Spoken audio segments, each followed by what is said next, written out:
एक व्यक्ति गाड़ी से उतरा और बड़ी तेजी से एयरपोर्ट में घुसा। प्लेन उड़ने के लिए तैयार था। उसे किसी कार्यक्रम में पहुंचना था जो खास उसी के लिए आयोजित किया जा रहा था। वो अपनी सीट पर बैठा और प्लेन उड़ गया। अभी कुछ ही देर प्लेन उड़ा था कि कैप्टन ने घोषणा की, तूफानी बारिश और बिजली की वजह से प्लेन का रेडियो सिस्टम ठीक से काम नहीं कर रहा है, इसलिए हम पास के ही एयरपोर्ट पर उतरने के लिए विवश है। प्लेन उतरा। वह बाहर निकलकर कैप्टन से शिकायत करने लगा कि उसका एक एक मिनट कीमती है और होने वाले कार्यक्रम में उसका पहुंचना बहुत ज़रूरी है।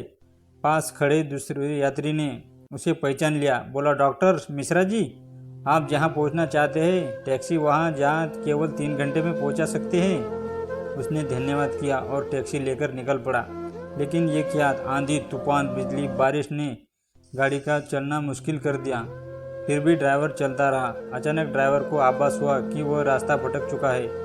ना उम्मीदों के उतार चढ़ाव के बीच उसे एक छोटा सा घर दिखा। इस तूफान में वही गतिमान समझकर गाड़ी से नीचे उतरा और दरवाज़ा खटखटाया और अंदर से आवाज़ आई कि जो कोई भी हो अंदर आ जाए, दरवाज़ा खुला है।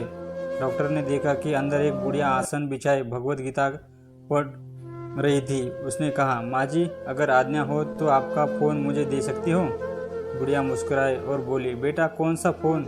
यहाँ ना बिजली ना फ़ोन, लेकिन तुम बैठे हो, जहाँ सामने पानी है, पी लो, थकान दूर हो जाएगी और खाने के लिए भी कुछ फल मिल जाएगा, उसे भी खा लो ताकि आगे यात्रा के लिए कुछ शक्ति आ जाए। डॉक्टर ने धन्यवाद किया और पानी पीने लगा। बुढ़िया अपने पाठ में खोई थी। तब डॉक्टर किसी उसके पास नज़र पड़ी। तब एक बच्चा कंबल में लपेटे हुए झूले में पड़ा था। इसे बुढ़िया थोड़ी थोड़ी देर में हिला देती थी। बुढ़िया की पूजा हुई और उसने कहा, माँ जी, आपके स्वभाव और व्यवहार ने मुझ पर जादू कर दिया है। आप मेरे लिए भी प्रार्थना कर दीजिए, यह मौसम साफ हो जाए। मुझे उम्मीद है कि आपकी प्रार्थना अवश्य स्वीकार होगी। बुढ़िया बोली, नहीं बेटा, ऐसी कोई बात नहीं। तुम मेरे अतिथि हो और अतिथि को ईश्वर सेवा का आदेश है। मैंने तुम्हारे लिए भी प्रार्थना की है। परमात्मा की कृपा है, उसने मेरी हर प्रार्थना सुनी है। बस एक प्रार्थना और मैं उससे मांग रही हूँ, शायद जब वह चाहे उसको भी स्वीकार कर लेगा। डॉक्टर ने बोला कि कौन सी प्रार्थना माँ जी?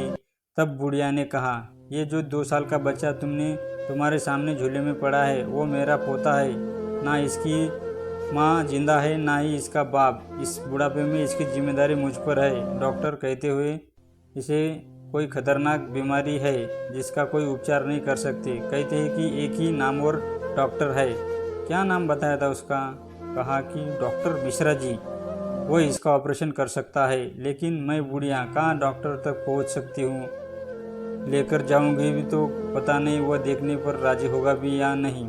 बस वो ऊपर वाले से यही मांग रही थी कि वो मेरी मुश्किल आसान कर दे। डॉक्टर की आंखों से आंसू की धारा बह रही थी। वह भराई हुई आवाज़ में बोला, माँ जी, आपकी प्रार्थना ने हवाई जहाज को नीचे उतार दिया, आसमान पर बिजलियाँ कौंधवा दी, मुझे रास्ता भुलवा दिया ताकि मैं यहाँ तक खींचा चला आ जाऊँ। मैं भगवान, मुझे विश्वास नहीं हो रहा कि एक प्रार्थना स्वीकार करके अपने भक्तों के लिए इस तरह भी सहायता कर सकता है।